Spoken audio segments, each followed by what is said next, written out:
Tout juste 19h à Alger, place à votre rendez-vous complet de l'information sur Al24 News, à la une de l'actualité.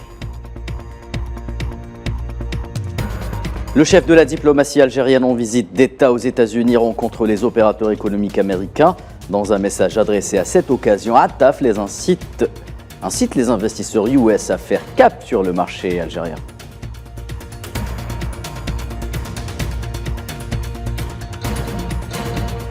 Crise au Niger, la CEDEAO ordonne le déploiement d'une force en attente pour une éventuelle intervention militaire.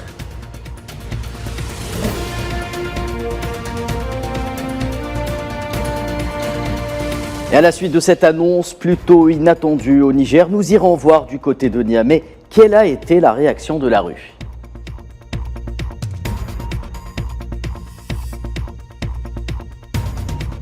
La Russie renoue avec les missions lunaires 50 ans après la dernière. La fusée Soyouz a quitté l'orbite terrestre ce vendredi. Direction le pôle sud lunaire pour une mission scientifique. Madame, Monsieur, bonsoir. Le ministre des Affaires étrangères algérien Ahmed Attaf poursuivait jeudi sa visite d'État aux États-Unis entamée mardi dernier sur instruction du président Abdelmadjid Tebboune. Après avoir rencontré divers responsables politiques du département d'État américain et du Conseil de sécurité nationale américain, place à l'économie, le chef de la diplomatie algérienne a rencontré des hommes d'affaires américains auprès desquels il a exposé les atouts et le potentiel du marché algérien en invitant les investisseurs américains à saisir les opportunités qui leur sont faites de pénétrer ce marché et investir dans de nombreux secteurs prometteurs à l'image de l'énergie et l'agriculture.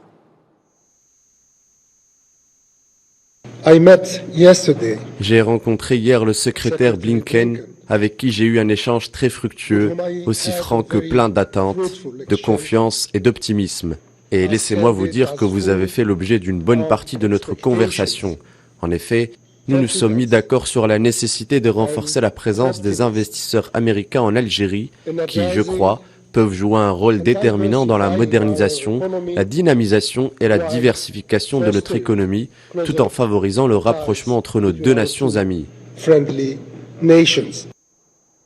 Ahmed Attaf a également déclaré face aux opérateurs économiques qu'investir en Algérie, c'est en fait investir dans l'avenir. En conclusion, investir en Algérie, c'est investir dans l'avenir. Investir en Algérie, c'est être à un rendez-vous unique avec un pays qui libère enfin tout son potentiel pour être un acteur crédible et fiable de l'économie mondiale. Investir en Algérie, c'est miser en toute sécurité sur une terre pleine de possibilités et de promesses. L'élan est là, tous les voyants sont au vert. Le seul déclencheur qui nous manque encore, c'est vous, la communauté des affaires, pour être plus affirmé et plus confiant dans votre vision de l'Algérie et de son développement économique futur. Et l'avenir de la crise institutionnelle au Niger se jouait en partie à Abuja hier, lors du sommet extraordinaire de la CEDEAO, consacré à la situation dans ce pays du Sahel, en proie à un coup d'État opéré par les militaires le 26 juillet dernier. Le président en exercice du bloqué du Nigeria, Bola Tinubu, a mis en avant la solution diplomatique lors de son allocution d'ouverture, affirmant qu'elle serait la plus judicieuse pour le peuple nigérien. Dans sa déclaration finale, la CEDEAO a affirmé que toutes les alternatives restent d'actualité, y compris le scénario de l'intervention militaire commune. Comme ultime recours, la CEDEAO déclare l'instauration de nouvelles mesures comprenant la fermeture des frontières et le gel des avoirs de ceux qui entravent le retour à l'ordre constitutionnel au pays. Enfin, la déclaration finale du sommet appelle entre autres l'Union africaine à soutenir toutes les décisions de l'organisation au sujet du Niger. La CEDEAO qui, par ailleurs, a décidé d'activer une force en attente susceptible d'intervenir militairement au Niger. La communauté économique des États d'Afrique de l'Ouest a ordonné jeudi le déploiement d'une force en attente pour restaurer l'ordre constitutionnel au pays via une éventuelle intervention militaire, affirmant toutefois qu'elle souhaitait une restauration pacifique de la démocratie.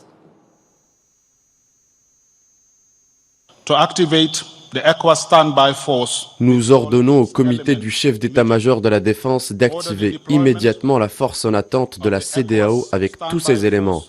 ordonnant le déploiement de la force en attente de la CEDEAO pour rétablir l'ordre constitutionnel dans la République du Niger, soulignant son engagement continu pour le rétablissement de l'ordre constitutionnel par des moyens pacifiques. Et à la suite de cette annonce intervenue hier, les chefs d'état-major de la communauté économique des États d'Afrique de l'Ouest se réuniront dès la semaine prochaine à Accra, au Ghana, et feront part aux dirigeants de la CEDEAO des meilleures options quant à leur décision d'activer et de déployer la force en attente. Jeudi, le président ivoirien Alassane Ouattara a promis d'envoyer entre 850 et 1100 soldats comme contribution à la force qui, selon lui, devrait pouvoir intervenir dans les plus brefs délais. Les chefs d'État ont marqué un accord pour le déploiement des troupes d'un certain nombre de pays, dont la Côte d'Ivoire.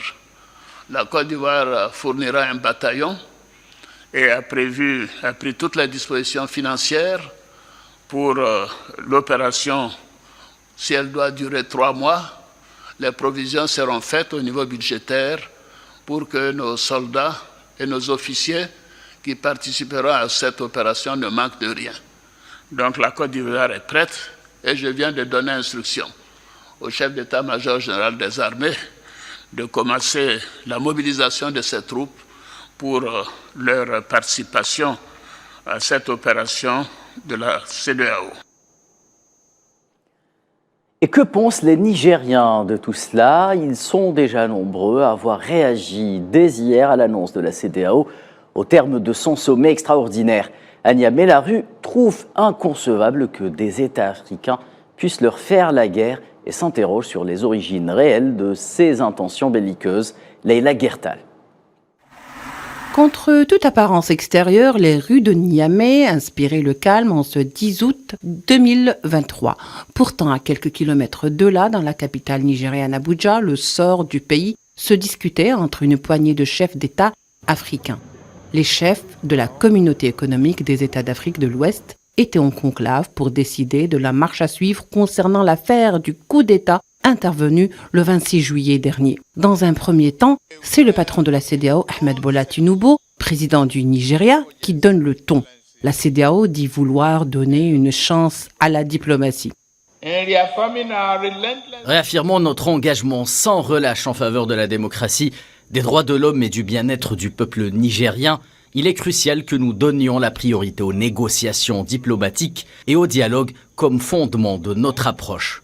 Puis vient l'heure de la déclaration finale du sommet extraordinaire de la CEDEAO. Le président de la commission, Omar Alieu Touraï, égrène une à une les mesures décidées en conclave. Et après les voies diplomatiques, vient celle de la coercition. Le bloc ouest-africain de la CEDEAO a ordonné jeudi 10 août l'activation d'une force en attente pour une éventuelle intervention militaire au Niger. À Niamey, la population désapprouve. Cette intervention, il faut l'appeler par son nom, c'est une agression contre notre peuple. Aucun texte de la CEDEAO n'autorise des chefs d'État à décider d'envoyer des troupes dans un pays membre pour quelque raison que ce soit. C'est une agression et nous demandons aux autorités légitimes que sont les membres du CNSP de considérer ça comme un acte de guerre, une agression et de répondre par la force. En tant que citoyens, ça fait quelques jours déjà que nous avons pris l'engagement de nous mobiliser, d'apporter notre pierre dans la stratégie nationale de défense. Nous allons continuer à maintenir cette pression, à maintenir la présence autour des points névralgiques de la ville de Niamey. La CEDEAO doit comprendre ce que la population ou les populations des différents pays membres attendent d'elle. Ce qu'on attend de la CEDEAO, c'est d'attaquer les causes des coups d'État, pas les conséquences. On les attend de pied ferme. Je pense que c'est la dislocation de la CEDEAO qui va commencer en 2023. Parce que le Niger aussi a des amis. Les Nigériens, nous sommes debout. Bien que les menaces brandies par une CEDEAO va-t-en-guerre manquent pour le moment d'arguments en matière de modalités d'organisation et de contingence, en l'absence d'un agenda relatif à une éventuelle intervention et, au-delà du Niger, celle-ci ne manquera pas de jeter de l'huile sur le feu au risque de déstabiliser toute la région du Sahel. Il y a encore beaucoup d'inconnus à ce stade. Nous ne savons pas si cette force en attente de la CEDEAO sera réellement activée ou si elle nécessitera plus d'approbation de l'Union africaine pour le faire ou ce que cela signifiera de la part d'autres membres du bloc régional qui n'est peut-être pas aussi disposé à se soumettre à l'usage de la force pour menacer ce coup d'État. Partenaire ô combien stratégique pour plusieurs pays occidentaux dans le secteur énergétique, grâce à ses riches gisements d'uranium, le Niger était jusqu'à la date du coup d'État un allié régional dans la lutte contre le terrorisme.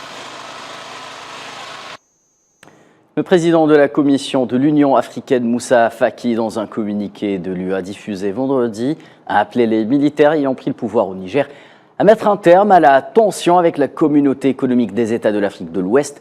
L'Union africaine a appelé la communauté internationale à sauver la vie du président Mohamed Bazoum dont les conditions de détention se détériorent selon la même source.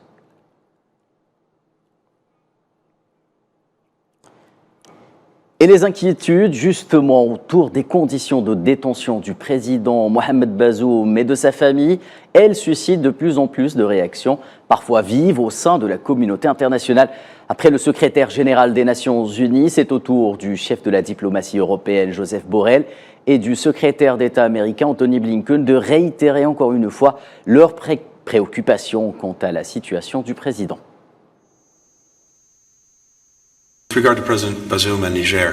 En ce qui concerne le président Bazoum et le Niger, je lui ai parlé, je pense le plus récemment avant-hier. Je lui ai parlé environ une demi-douzaine de fois depuis que ces chefs militaires sont arrivés, l'ont emprisonné et ont perturbé l'ordre constitutionnel au Niger.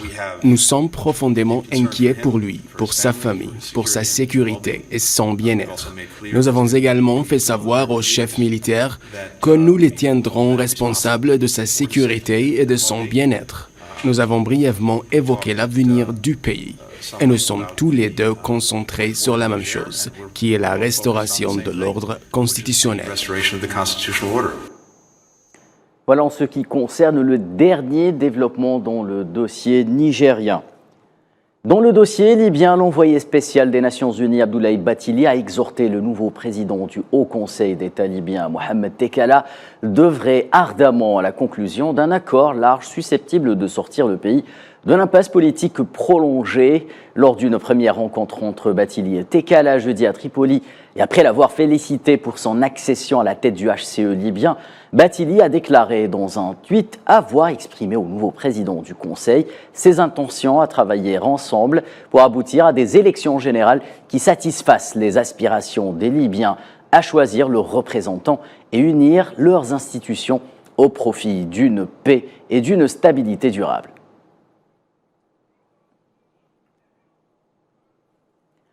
En Afrique du Sud, l'ex-président Jacob Zuma a été libéré de prison 2 heures après s'être présenté lui-même au centre correctionnel d'Estcourt, et ce dans le cadre de remise de peine annoncée par le gouvernement le jour même.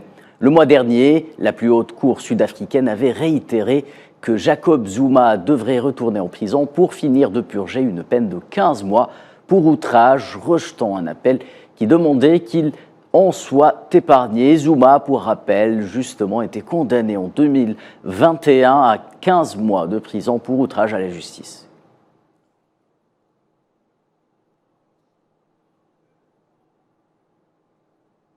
Et à la suite d'un nouveau drame lié au naufrage d'un bateau de migrants au large de l'île de Lampedusa en Italie, en mer Méditerranée, 3 organisations onusiennes, à savoir l'OIM, l'UNICEF et le HCR, ont appelé les pays du pourtour à davantage d'efforts et de prise de responsabilité à travers le déploiement de moyens supplémentaires pour sauver la vie des migrants.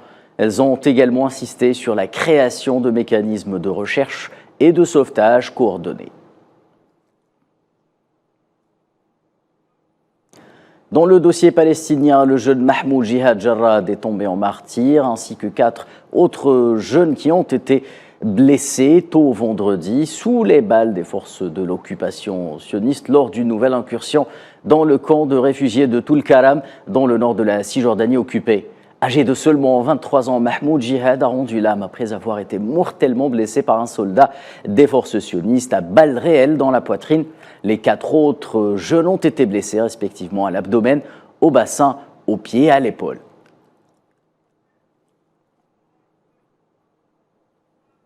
Et dans un contexte de tension qui se prolonge dans les territoires occupés palestiniens, pas moins de 50 000 fidèles ont effectué la prière du vendredi à la mosquée Al-Aqsa. Et ce, malgré les intimidations des forces sionistes via les restrictions et les renforcements sécuritaires au niveau des accès de la vieille ville pour empêcher les fidèles, justement, d'accéder à la mosquée sainte. Le Parlement arabe a salué la décision de l'Australie qui consiste à considérer les territoires palestiniens comme occupés et les colonies sionistes en Palestine comme illégales. Le Parlement arabe a indiqué dans un communiqué que cette position de l'Australie est un développement important concernant le droit international, les résolutions des Nations Unies et le soutien aux efforts internationaux pour relancer le processus de paix conformément aux termes de référence de la paix internationale, notamment le principe de la solution à 2 États. Nous l'évoquions au titre 1976-2023. Pratiquement 50 ans depuis que la Russie a envoyé sa première sonde en espace. Elle renoue avec l'espace justement et la Lune. La mission Luna 25 succède à Luna 24. La Russie a envoyé avec succès ce vendredi la fusée sonde Soyouz dans une nouvelle mission spatiale scientifique qui explorera pour la première fois de l'histoire le pôle sud de la Lune. Objectif, trouver et analyser des échantillons d'eau. Safwan Ben Sabri. Près d'un demi-siècle plus tard, la Russie se lance à nouveau à l'assaut de l'espace. La dernière mission lunaire de la Russie remonte à 1976. À l'ère soviétique, Luna 24 s'était posée sur la Lune, mais depuis, aucun engin d'exploration construit par la patrie de Tolstoï ne s'était aventuré dans l'espace. 11 août 2023, minuit 10 heure universelle, la fusée Soyouz 2.1 transportant l'atterrisseur lunaire Luna 25 décolle pour une nouvelle expédition stellaire. Depuis le cosmodrome de Vostochi, à 5500 km à l'est de Moscou, l'appareil entame son voyage. Il devrait se poser sur la Lune le 21 août. De la taille d'une petite voiture, Luna 25 devra opérer pendant 1 an sur le pôle sud de la Lune, une zone encore inexplorée par l'homme. L'endroit inspire encore beaucoup de questionnements. De l'eau se trouverait dans cette zone. Selon la NASA et d'autres agences spatiales, des traces d'eau glacée auraient été observées. Depuis longtemps, la présence ou non d'eau sur la Lune, dont la surface est 100 fois plus sèche que celle du désert, occupe les esprits des astronomes. La Chine, les États-Unis, le Japon ou encore l'Union européenne ont par le passé envoyé des missions spatiales sur la Lune, mais jamais dans le pôle sud, ce qui constitue une première historique pour la Russie. Le secteur spatial connaît un regain d'intérêt. Les États sont désormais concurrencés par des entreprises privées telles que SpaceX, qui prévoit d'effectuer les premiers voyages de tourisme spatial.